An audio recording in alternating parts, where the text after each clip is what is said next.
Action. Masya Allah. Subhanallah. Assalamualaikum warahmatullahi wabarakatuh. Apa khabar semua? Petang-petang lagi rambut saya berserak sikit. Minta maaf tak sempat pakai gel tadi. Siapa ada di sini bersama dengan saya? Boleh tak jawab salam saya? Assalamualaikum warahmatullahi wabarakatuh. Sebab saya nak tumpang pahala you guys. Jawab salam. Salam Hajar. Waalaikumsalam. Fariza, Nur Ayuni, Bonda Nuraini, Salina, Hatiza, Nurlinda, Zata. Apa khabar Zata? Tak ada live dengan kita. Hajar, Jamilah. Ya Allah, lajunya. Subhanallah. Terima kasih dia jawab. Baik, subhanallah. Yang mana dah share? Terima kasih. Abdul Rani Zainun. Waalaikumsalam. Yang dah share, terima kasih. Banyak-banyak. Syukur, Alhamdulillah. Nurul Huda.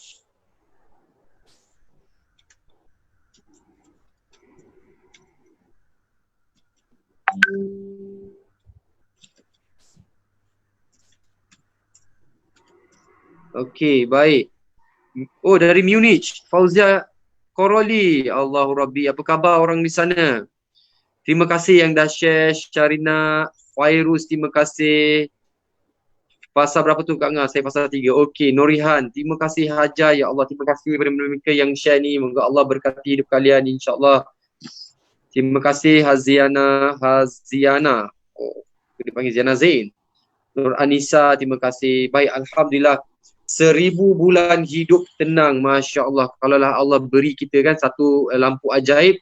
Nak ambil di talib. Kau minta ni hidup kau 1000 bulan hidup tenang. Masya Allah. Ada duit ke, tak ada duit ke, apa ke, duit melimpah ruah ke, Allah tetap beri ketenangan. Itu adalah yang terbaik sebab ketenangan itu adalah puncak kehidupan. Ada orang gaji besar, jawatan tinggi, tapi hidup tak tenang, kerja banyak, balik lewat, jauh daripada keluarga. Ada juga yang dah kahwin, ada kahwin 3 pula, kahwin 4, hidup pula tak tenang, pening kepala. Tak juga bahagia kalau ada isteri 4. Ada juga yang tak kahwin juga, single pun tak bahagia pula. Apa benda sebenarnya kita nak?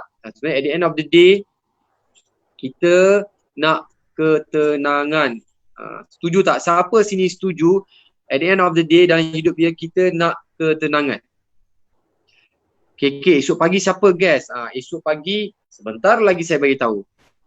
Ini jam kita fokus kepada tamu kita. Masya Allah, orangnya memang luar biasa. Kedua-dua speaker kita lah, saya boleh kata baik Bonda dan juga Datuk Dr. Ustazah Nur Hafizah Musa. Masya Allah, memang luar biasa. Rezeki kita sebenarnya rahmat ya. Baik, terima kasih anda share. Baik, sebelum kita mulakan, apa kata kita sama-sama hadiahkan umul kita Al-Fatihah buat seluruh umat manusia, umat Islam yang sedang menonton ni, buat semua ahli keluarga kita, adik-beradik kita, anak kita, ibu bapa kita, baik hidup ataupun telah tiada, dan semestinya buat Nabi junjungan Nabi Muhammad sallallahu alaihi wasallam.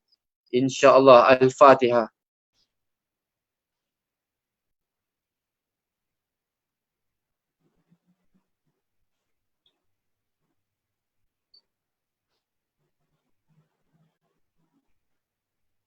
Baik, ramai yang setuju. Nur Zehan setuju, Irma setuju, Krik setuju, Syifa setuju. Ya, semua setuju at the end of the day nak hidup tenang. Baiklah, saya tak tenang kalau tak jumpa lagi dua orang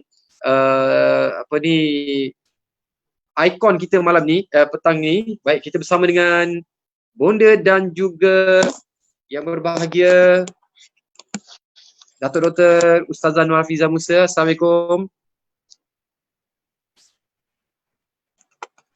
Suara Bonda.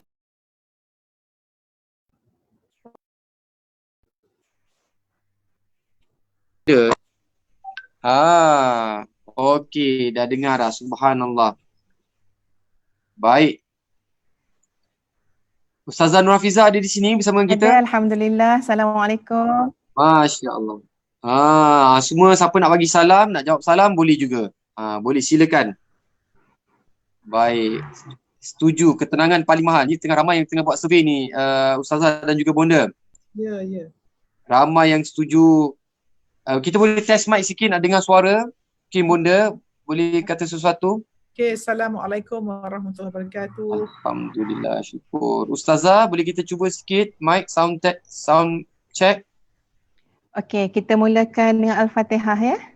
Okey, baik. Al-Fatihah round 2. Bismillahirrahmanirrahim. Alhamdulillahi rabbil alamin. Ar-Rahmanir-Rahim. Maliki yaumiddin. Iyyaka na'budu wa iyyaka nasta'in. Ihdinas siratal mustaqim. Siratal ladzina an'amta 'alaihim ghairil maghdubi 'alaihim waladdallin. Amin. Alhamdulillah, syukur ya Allah. Tenang rasa tengok kedua-dua orang ikon kita ni, insya-Allah mudah-mudahan Allah limpah ruahkan rezeki kita dapat timba ilmu hari ni. Dan Ustazah, kita dah tak sabar ni nak terus pada 1000 bulan hidup tenang. Jadi biasanya dalam bulan Ramadan ni yang kita kejar ni adalah malam Lailatul Qadar, antara bonus pack ni lah. Bonus track dia adalah adanya malam Lailatul Qadar. Ini adalah antara malam-malam yang istimewa yang Allah sebutkan dalam Al-Quran dan sebagainya. Secara konsepnya Ustazah, mungkin Ustazah boleh bantu kita lah nak faham sebenarnya macam mana kita nak tenang di dalam bulan Ramadan dikala mencari Lailatul Qadar. Baik, terima kasih Saudara Talib yang Ustazah hormati, kekanda Ustazah Prof Muhayya. Seterusnya semua sahabat-sahabat, teman-teman, tuan-puan yang sedang bersama-sama dengan kita dalam majlis ilmu ini. Jadi alhamdulillah atas peluang yang Allah berikan. Seperti mana yang Ustaz cakap dengan saudara Talib dah sebelum ni ya. Ustaz kata laju je Ustazah menerima jemputan walaupun dalam kesibukan. Sebab Ustazah nak duduk je dalam majlis ni. Dia nak duduk dalam majlis ilmu, Prof. Jadi tak mesti Ustazah yang bercakap banyak. Jadi maklum awal-awal lah tu. Tetamu banyak, tetamu 80%, post 20% aja. Oh macam tu kali next time Ustazah jadi host lah. Okey, alhamdulillah. Syukur kepada Allah dan memang tajuk kita pun ya yang kabarnya dipilih oleh saudara Talib sendiri adalah tajuk yang sangat memberi semangat kepada kita semua, iaitu bagaimana 1000 bulan dalam ketenangan ya dalam usaha kita untuk mencari Lailatul Qadar. Bila kita sebut soal tenang kan ya Prof, antara doa yang paling banyak kita ulang-ulang dalam sehari adalah adalah a'udzubillahi minasyaitonirrajim, ihdinas siratal mustaqim, tunjukkanlah kami jalan yang lurus. Paling kurang kita akan mohon kepada Allah 17 kali sehari, paling kurang. Bila kita cakap pasal kebahagiaan, kita cakap pasal ketenangan, rujuk balik pada doa yang paling banyak kita ulang-ulang dalam solat kita, iaitu doa dalam bentuk ayat Quran sendiri, ihdinas siratal mustaqim, tunjukkanlah kami jalan yang lurus. Sebenarnya Prof, ya, saudara Talib, sahabat-sahabat sekalian, kadang-kadang macam itulah ya, kita ni kadang-kadang baru terasa. Ya, padahal dah berulang-ulang dah baca suratul Fatihah, berulang-ulang dah kita solat. Tapi kita baru terasa betapa maha baiknya Allah. Al-Barrur Rahim, Allah yang maha dermawan, Allah yang maha menabur kebaikan, sampai Allah ajar kita, kamu nak bahagia kan, kamu nak tenang kan, maka minta daripada aku agar aku tunjukkan kepada kalian jalan yang lurus. Jalan yang lurus macam mana yang Allah maksudkan? Ya, bukan jalan lurus biasa-biasa, tapi jalan lurus yang dihuraikan pada ayat berikutnya. Siratal ladzina an'amta 'alaihim, iaitu jalan yang Allah telah kurniakan nikmat. Siapa? Golongan mana? Iaitu anbiya, iaitu syuhada, iaitu salihin. Maknanya jalan lurus, kebahagiaan, kesejahteraan, ketenangan yang Allah nak bagi ni macam yang Allah pernah bagi kepada para anbiya, macam yang Allah pernah bagi kepada para syuhada, macam Allah pernah bagi kepada para salihin. Masya Allah, tabarakallahu ahsanul khaliqin. Kita mungkin tak nampak gambaran tu. Kita mungkin ketika mana menyebut ketenangan, kebahagiaan, kesejahteraan, mungkin terfikir kawan sebelah rumah. Mungkin terfikir kawan kat tempat kerja, tengok kereta dia besar, tengok suami dia romantik, caring, loving, sharing segala macam. Rupa-rupanya kat situ je tahap kita nak sejahtera. Kat situ tahap kita nak tenang. Kita mungkin maksudkan ketenangan maknanya apa? Kita banyak dapat idea yang bernas, ya, kita dapat rezeki yang luas. Tapi subhanallah, package yang Allah nak bagi, ketenangan yang bagaimana, kesejahteraan yang bagaimana, kebahagiaan yang bagaimana, sehingga Allah perumpamakan persis perjalanan hidup, jalan lurus yang Allah pernah berikan kepada para syuhada, para salihin, para anbiya, para mursalin. Jadi sebab itu bila kita baca Fatihah, ya, dalam solat, bila kita faham maksud ini, ya Allah, ya Tuhan, tak tahu nak cakap macam mana bahagianya meminta daripada Allah. Ya Allah, aku minta jalan lurus, ya Allah, macam para nabi. Aku minta jalan lurus, ya Allah, kehidupan macam para syuhada, macam para salihin. Masya Allah, ya Prof, bagi Kak Cik lah, bila baca Fatihah, ya, bila sebut macam tu, tak dapat dah nak gambarkan, nak kebahagiaan yang macam mana lagi. Kesejahteraan yang macam mana lagi, package yang lengkap Allah nak bagi, macam Allah bagi para nabi, macam Allah bagi para syuhada, untuk kita dapat sebuah kehidupan yang begitu sejahtera, indah dan tenang sekali. Itu sebagai mukadimahnya, ya, pemanah kita pada petang ini. Okey, panah-panah hinjin, ya. Jadi Ustazah pulang segera kepada saudara Talib kembali, ya. Masya Allah, saya suka bila Ustazah kata bahagia dalam meminta. Meminta kepada yang maha pemberi, maha pemurah, maha pengasih. Subhanallah. Saya rasa sebab bila Ustazah cakap macam tu, kita ni macam minta maaf, ni mungkin kesilapan diri saya sendiri, kekurangan saya. Kita baca Fatihah macam burung kakak tua, baca saja, tak sampai jiwanya. Masya Allah, bila Ustazah cakap macam tu, saya rasa tersentak sekejap. Subhanallah, saya perlu sedarkan diri. Saya bersyukur petang ni Ustazah beri mukadimah yang cukup luas. Dia tepat kena kat muka saya lah. Allahu Akbar. Jadi saya nak tanya yang di sini yang sedang live dengan kami ni, terima kasih yang share, terima kasih kepada kita tag kepada kawan-kawan kita, kakak kita, adik-adik kita yang kita rasa dia juga perlu bahagia. Seperti apa yang sedang kita lakukan sekarang ni, kita sedang berbahagia menikmati ilmu yang Allah Ta'ala turunkan melalui kedua orang yang kita hormati ini. Dan insyaAllah kita nak bersama dengan Bonda ni sekarang. Bonda, kita nak bercakap pasal tenang. Tenang ni, kalau kita tengok ada sifat-sifat tertentu. Orang yang tenang ni macam ni sifat dia, bercakap dia macam ni, tone dia. Dan Talib yakin tenang ni bukan satu malam terus boleh jadi tenang. Apakah fasa-fasa yang perlu kita lakukan, Bonda? Apakah teknik bukan supaya kita dapat kecapi ketenangan, terutama dalam bulan Ramadan ni, apa yang kita boleh buat? Okey, bismillahirrahmanirrahim. Sebenarnya yang Ustazah cakap dah kan, dan saya kan nak cakap nak sikit aja, tapi Ustazah cepat dia pass kat Bonda, tak apa. Masya Allah. Dia bila tenang ni, Bonda nak pinjam apa yang selalu dilafazkan oleh orang-orang ulama kan, tenang. So kita kalau boleh nak sampai status tu, kalau jiwa tenang ni, bila kita tenang tu maknanya kita dengan Allah tu sangat settle. Mana jiwa tenang ni orang yang dalam hati dia tak ada benda, Allah saja. Dia tengok makhluk, ingat Allah. Dan apa-apa parking dia hanya Allah. Dan orang yang tenang ni dia akan dapat semua di dunia ini. Sebab itu kalau macam nanti Ustazah akan bincangkan impact kita dapat ketenangan ni, tetapi secara saintifiknya, cuba cakap secara saintifiknya, cuba kita bandingkan seseorang yang kalau dia cakap macam tadi, suara dia macam Ustazah, suara Bonda, Allah izin, dia panggil tone bass, rendah, macam tone alpha.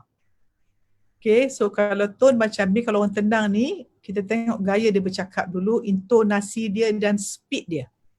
Words per minute dia. Kan? So kalau orang tenang ni dia teratur, and then kalau dia punya, kita ukur frekuensi dia punya hertz tu, ada certain hertz. Bukan dia pitch tinggi.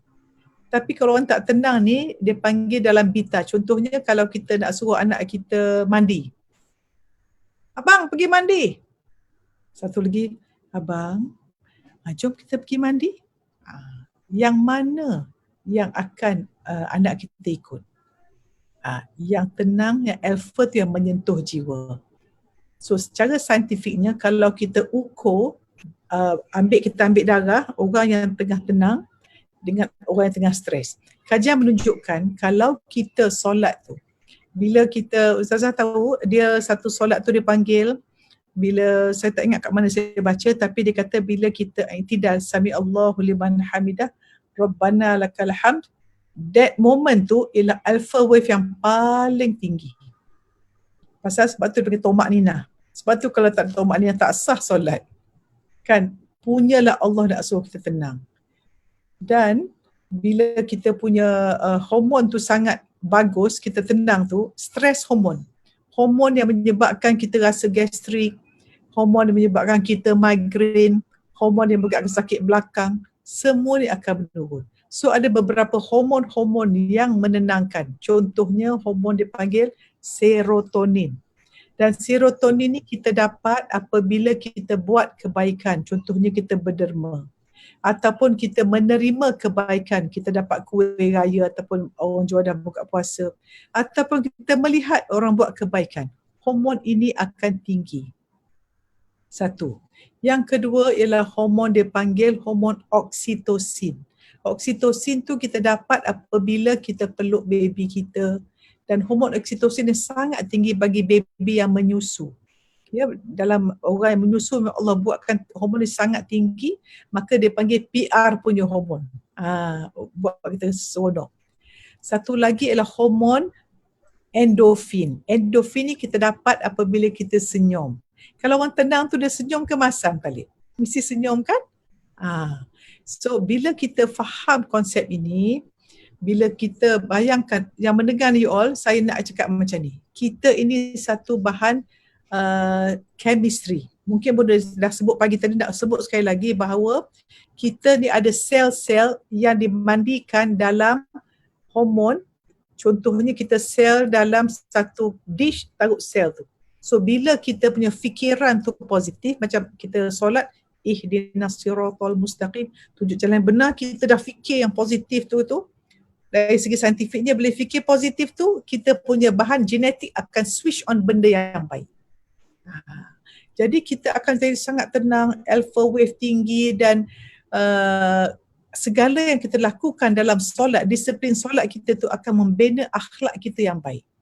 Maknanya contohnya kalau kita Allahu Akbar tu kita orang yang fokus. Orang fokus dia tenang, bila orang bercakap, dia akan tenang, dia fokus satu, tak ada gini-gini. Mak ayah pun bila anak tak ada, dia tenang fokus.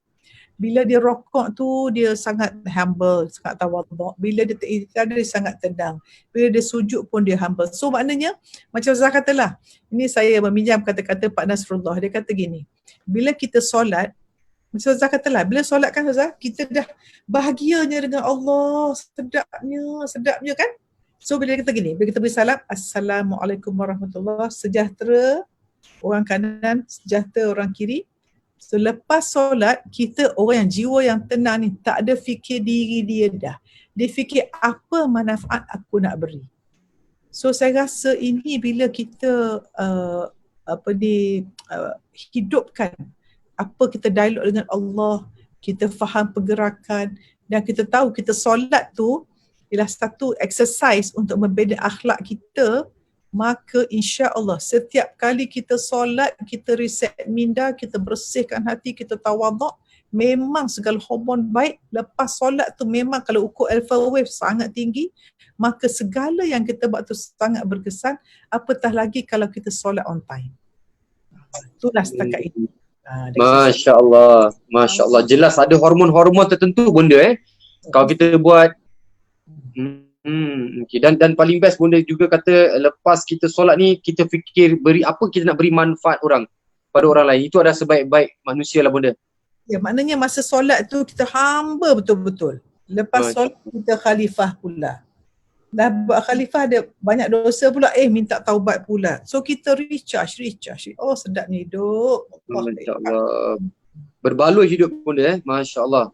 Subhanallah, itu dia. Guys, macam mana yang live dengan kita sekarang ni? Dapat tak salin hormon-hormon yang bunda katakan tadi tu? Cuba tengok, buat revision sikit. Endorfin. Endorfin. Ustazah, terror. Okey, lagi? Ada. Oksitosin. Oksitosin, hormon PR. Lagi siapa? Siapa lagi yang boleh share dengan Ustazah kita? Hormon serotonin ni satu hormon. Serotonin. Dia kurang dalam orang yang ada murung. Orang apa bunda? Orang yang murung, depression, hormon ini kurang. Murung. Murung. Siapa? Siapa yang okey, faham. Sebab itu bila dia makan obat untuk meningkatkan hormon ni dengan satu lagi hormon dopamin. Dopamin lebih pada motivation hormone. So ada kata-kata orang bijak pandai, dia kata kalau kita tidak bahagia ataupun kita murung, maknanya kita belum cukup memberi kebaikan pada orang lain. Jadi kalau you all siapa menonton ni duduk murung, duduk stres, hentikan, pergi buat baik kat orang. Settle. Tak payah Settle. Keluarkan hormon serotonin ni. Betul. Masya Allah. Yang peluk mak kita, buat senang. Boleh kita boleh generate kita own chemistry dengan izin Allah. Kalau kita ada hormon ni 1000 tahun pun kita boleh hidup tenang benda. InsyaAllah. Okey, baik. Jadi saya nak pass baton kepada Ustazah. Kalau Ustazah dengan bunda ni, kalau tadi saya curi dengar lah tadi kalau berbual seorang panggil ke kanda, panggil kak cik, subhanallah, lemah lembut bahasa mereka berdua ni. Sangat. Baik. You guys yang sedang menonton ni, kalau mereka berdua ni berkekanda, berkasih sayang antara mereka berdua, panggil kak cik, yang dan kita semua kat sini mesti ada orang-orang yang kita sayang juga. Saya nak you guys tolong tag dan share pada orang-orang yang kita sayang. Kalau dah share, dah tag, terima kasih, tolong bagi tahu saya yang anda dah lakukan tugasan ataupun berkongsian. Sebab ilmu ni dia paling melekat dengan kita bila kita kongsi. InsyaAllah kita dah beri manfaat pada orang. Mulakan dengan memberi manfaat pada orang dengan kita share live ni sekarang ya. Terima kasih Ghazali. Terima kasih Jamila. Terima kasih Miza. Mami, terima kasih. Saadia, terima kasih awak tag Farida. Untung Farida disaingi oleh Saadia. Nur Hafiza, terima kasih. Betul Tuan Khairuddin. Kita kalau murung maksudnya kita belum cukup buat kebaikan atau manfaat untuk orang lain. Betul. Terima kasih Wan. Terima kasih. Betul. Comelkan Siti Aminah. Ustazah pastikan diri kak cik dengan bunda. Dan watch party. Alhamdulillah. Syukur. Alhamdulillah. Terima kasih yang share. Terima kasih. Baik. Terima kasih Hafizah. Baik ni Ustazah. Kita nak tanya ni lah. Tadi ada konsepnya. Tapi kita juga nak faham bagaimana kita nak menjiwai Lailatul Qadar ni. Ada tak Nabi ajarkan sesuatu? Macam mana kita boleh Bona dah bagi tahu beza antara jumpa dengan dapat. Tapi macam mana kita nak tahu bahawasanya aku dah buat begini. InsyaAllah aku akan jumpa dan aku dah akan dapat. Dan insyaAllah aku akan hidup tenang. Macam mana tu Ustazah? Boleh bantu kita sikit? Baik, terima kasih ya. Ustazah cuba bantu insyaAllah ya dengan izin Allah. Mungkin memang jadi perbincangan ya kita semua pada akhir-akhir Ramadan ni adalah untuk mendapatkan Lailatul Qadar. Betul ya? Kita nak dapat Lailatul Qadar. Jumpa tu insya-Allah bila malam tu memang malam Al-Qadar. Maknanya kita jumpalah memang malam tu malam kan. Tapi soal dapat tak dapat. Kita dapat ataupun tidak menghidupkan ya, menghayati ya ataupun bersama-sama dengan malam Al-Qadar itu. Tapi sebelum itu, saudara Talib, ya, Prof dan sahabat-sahabat semua, Ustaz suka nak menghurai sikit tentang konsep tu. Sebab bila kita faham konsep, kita akan faham secara lebih meluas. Dan benda tu akan memberikan kesan yang terlalu dalam kehidupan kita.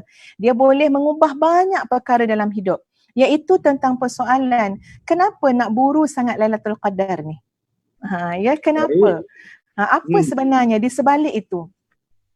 Memang tanpa menafikan semua huraian penjelasan yang mungkin pernah kita dengar, yang pernah kita sebut ya. Tapi ada satu perkara yang Ustazah tak nak kita terlepas pandang. Bahawa di antara kunci kebahagiaan dan ketenangan adalah ya ketika mana urusan itu melibatkan kepercayaan dan keimanan kita kepada perkara-perkara ghaib.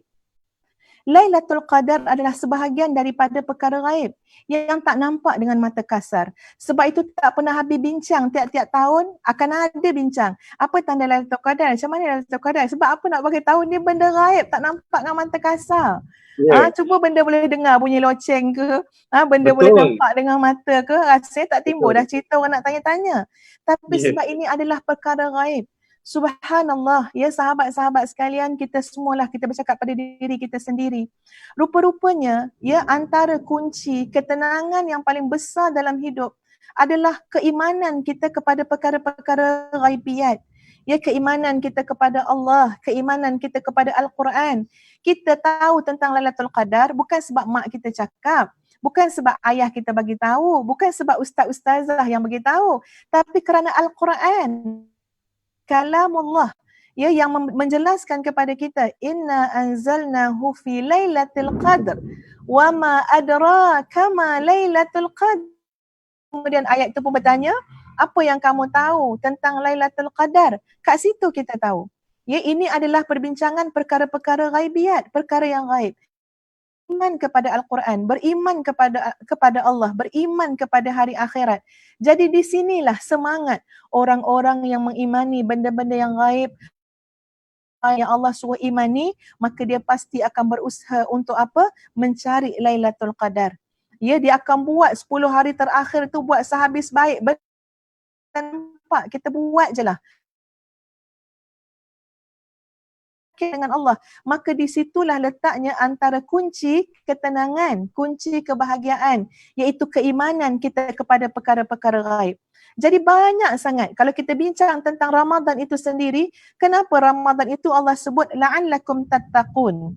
Supaya kamu jadi orang bertakwa. Dalam Ramadan ada puasa, dalam Ramadan ada malam Al-Qadar. Ya, dalam Ramadan ada banyak dilonggokkan amalan-amalan soleh yang sangat dipandang oleh Allah Azza wa Jalla. Tujuan dia apa? La'allakum tattaqun. Marilah ya sahabat-sahabat semua, Ustaz nak bawa kepada surah yang paling awal sekali selepas suratul Fatihah, iaitu surah Al-Baqarah. Ada satu hari tu, saudara Talib kan ya? Ya. Ustazah dengar satu ceramah daripada Syekh Al-Mughamisi, ya, orang Arab Saudi sana, Imam Masjid Quba, ya. Dia ceramah, dia baca ayat, baca surah Al-Baqarah ayat 1 sampai 5, dia menangis-nangis. Ya, sampai ustazah jadi macam kata, ya Allah, dahsyatnya jiwa dia. Baru baca surah Al-Baqarah ayat 1 sampai 5, menangis teresak-esak sampai tak boleh bercakap. Baik. Ya, cuba kita Kenapa tanya agaknya? diri, ya. Dia betul-betul menghayati, menjiwai syukur. Betul. Sebab saudara Talib, kalau kita tanya diri kita sendiri, kalau baru baca surah Al-Baqarah ayat 1 sampai 5, belum menangis lagi. Ya, dah habis 30 juzuk pun belum tentu menangis lagi, ya. Betul, Ini baru Ustazah, start, betul. baru start. Jadi ustazah jadi heran apa yang dia sedih sangat.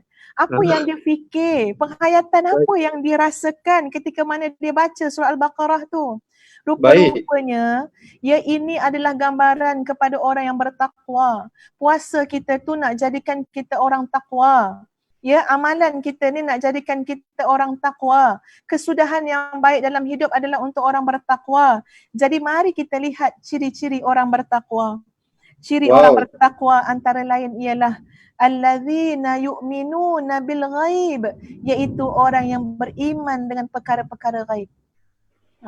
Jadi sebab itu bila kita puasa Ramadan, ya, kita tak nampak Allah melihat kita kan, ya, pada maksud mata kasar. Tapi kenapa kita boleh jaga? Kita jaga lisan, kita jaga pandangan. Kenapa? Sebab kita tahu kita beriman kepada Allah yang tak dapat dilihat dengan mata kasar. Allah Maha melihat, Allah Maha mendengar. Jadi di antara ciri orang yang beriman itu adalah, orang yang bertakwa ialah orang yang beriman dengan perkara-perkara yang gaib. Orang yang menunaikan salat. Dan orang, tengok ya, wa razaqnahum wa mimma razaqnahum yunfiqun, dan daripada apa yang kami rezekikan kepada mereka, mereka sebarkan, mereka berikan manfaat, mereka infakkan. Kalau Allah bagi ilmu, infakkanlah ilmu kita, sebarkanlah ilmu kita. Kalau Allah bagi harta, keluarkanlah harta kita. Kalau Allah berikan kita keupayaan berbuat baik, berikanlah kebaikan kita kepada yang lain. Maknanya sempurna sangat. Bagaimana ulasan dengan merujuk kepada surah Al-Baqarah ayat yang ketiga. Jadi bila kita sebut malam Al-Qadar, ini bukan semata-mata kita pergi ibadah banyak-banyak malam yang kita kata malam Al-Qadar, tapi kemudian esok kita surrender dah, tak buat apa dah. Ya, maknanya kita kira tak apalah, 10 hari akhir tu dah beribadah dah, kira Syawal ni sikit-sikit tak apalah. Sebab apa, dah buat dah banyak-banyak pulun dah 10 hari akhir. Maknanya apa? Maknanya kita bukan pada konteks mengimani perkara-perkara yang gaib tadi. Kita bukan menyembah Allah dalam erti kata yang sebenar. Jadi sebab itu Allah tanam dalam jiwa kita kekuatan keyakinan terhadap perkara gaib. Termasuklah cerita malam Al-Qadar ni yang kita tak jelas dengan mata zahir, yang kita kena cari pada 10 malam terakhir, boleh jadi pada malam ganjil. Bahkan ada hadis yang mengatakan mungkin berlaku pada malam 24 Ramadan, malam genap juga. Jadi maknanya jadi suspend belaka kita, tak tahu yang mana satu. Yang penting apa dia? Kekuatan keimanan kita kepada yang gaib akan menyebabkan kita terus memburu, terus beribadah, terus beramal soleh, dan insya-Allah Lailatul Qadar akan berlalu. Ramadan akan berlalu, tapi buah daripada itu adalah keimanan kepada yang gaib. Itulah yang kita pegang sampailah hari kita bertemu dengan Allah Azza wa Jalla. Di situ kunci kebahagiaan dan ketenangan. Ya, wallahu a'lam. Allahu Akbar, subhanallah. Ustazah pasak betul-betul dalam otak kami. Memang betul melekat sekarang ni, insya-Allah. Saya sangat yakin yang sedang live dengan kita ni betul-betul mendapat penjelasan konsep Lailatul Qadar yang Ustazah katakan tadi tu. Dan saya nak tanya yang sedang live ni, ada tak antara kalian yang sedang masak sambil dengar live ni, sambil dua-duakan anak ke tengah buat sesuatu, mungkin boleh kongsi juga dengan kami apakah yang sedang anda lakukan dalam mencari ilmu ni. Tiada apa yang boleh menghalang kita untuk dengar ilmu petang ni. InsyaAllah kita nak tengok kawan-kawan kita, siapa yang di sini yang sedang dia live, dia tengah memandu nak balik rumah, dia tengah memasak. Subhanallah. Baik. Saudara Talib. Ya. Ustazah sebenarnya kat tempat Ustazah ni sedang hujan lebat, buruh petir semua. Jadi Ustazah mungkin boleh cakap sikit lagi. Jadi kemudian boleh Prof teruskan dan kita harap tak ada gangguan lah pada line kita ni. InsyaAllah teruskan. Saya nak patah balik kepada Ustazah juga ni, sebab sambil-sambil ni ada juga yang bagi tahu tengah siap masak, dah tahu dah live dah, kita bagi tahu awal-awal dah masak siap-siap. Inilah mereka-mereka yang fikiran dia magical lah. Bonda selalu bagi tahu fikiran magical, dia dah prepare. Ada yang ajak bermain dan sebagainya, semua tengah memasak, tengah layan. Dan Ustazah, jadi kita nak faham Ustazah, bagaimana sebenarnya kita ni nak tahu. Contoh Ustazah, contoh. Saya kalau kata dah menang hadiah lah satu pertandingan tu, saya masuk bermain beribu orang masuk, saya menang hadiah, saya dapat cek tu, saya pun tengok, senyum sengih saya, oh saya dah menang buang 1 juta ringgit. Saya lah pemenang dia. Macam mana saya nak tahu saya adalah pemenang yang dapat malam Lailatul Qadar, dan apa tanda-tandanya saya ni dah dapat malam Lailatul Qadar? Pertama sekali, kalau kita tak masuk pertandingan nyanyian tu, kita tak mungkin menang. Betul Ustazah, tepat sekali. Boleh faham maksud Ustazah. Jadi kalau kita tidak mengisi malam-malam dalam bulan Ramadan, susah juga nak kata kita dapat. Jadi syarat pertama dia, syarat pertama tu kena dipastikan. Kita kena register masuk pertandingan nyanyian, lepas tu nyanyi-nyanyilah sikit, baru mungkin jadi pemenang ya. Jadi makna dia kita menghidupkan malam-malam tu. Kita buat apa yang disarankan oleh Nabi SAW. Tahajud, sedekah, selawat, baca Quran, berbuat baik pada kedua ibu bapa, memudahkan urusan orang lain. Sebab itu saya nak kata, bagi orang yang period datang haid ataupun nifas pada hujung Ramadan, sebenarnya tak timbul isu nak kata sedih, kemurungan ke apa, tak ada. Sebab apa? Rahmat Allah terlampau luas. Maha luas. Bahkan kita patut bersyukur. Maknanya pada satu sudut bersyukurlah. Kenapa? Niat kita sudah didengar oleh Allah. Kita niat sangat, ya Allah, aku ni nak hidupkan sepanjang malam. Padahal kalau kita memang tak period, belum tentu boleh hidup sepanjang malam, menghidupkan sepanjang malam. Tapi niat kita dah ada. Masya Allah, tabarakallahu ahsanul khaliqin. Kita dah dapat pahala niat tu. Kemudian kita bangun malam.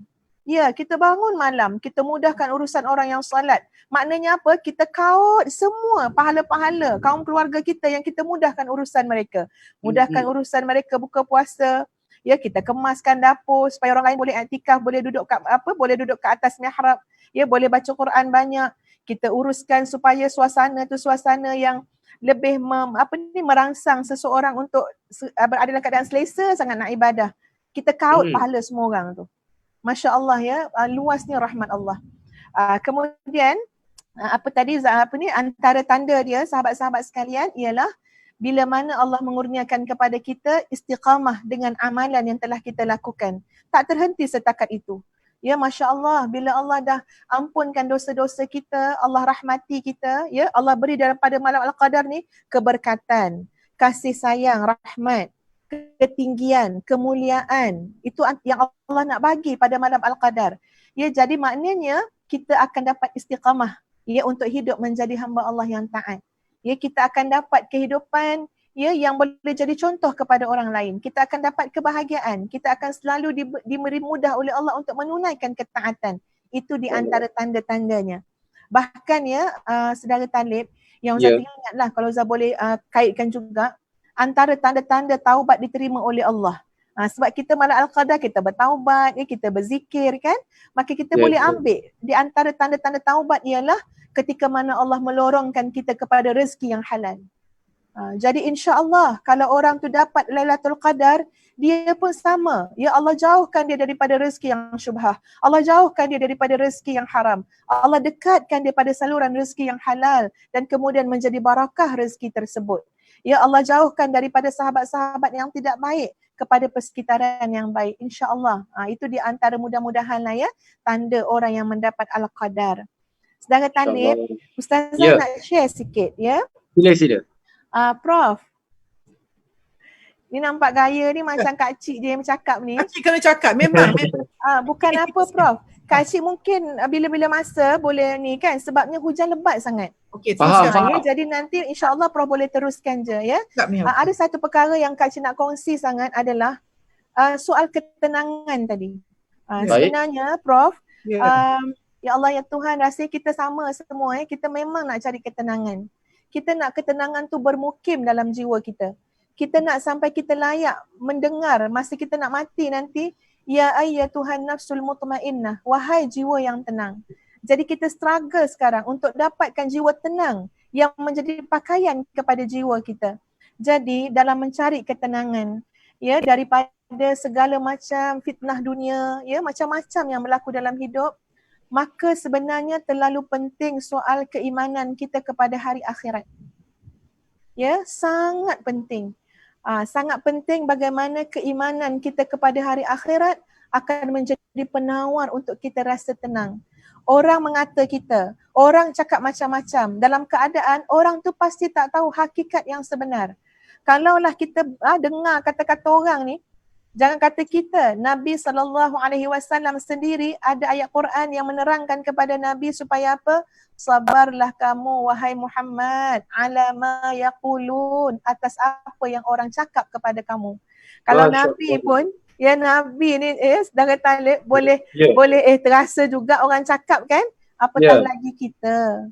Betul. Jadi banyak je benda kadang-kadang kena, kadang-kadang tak kena.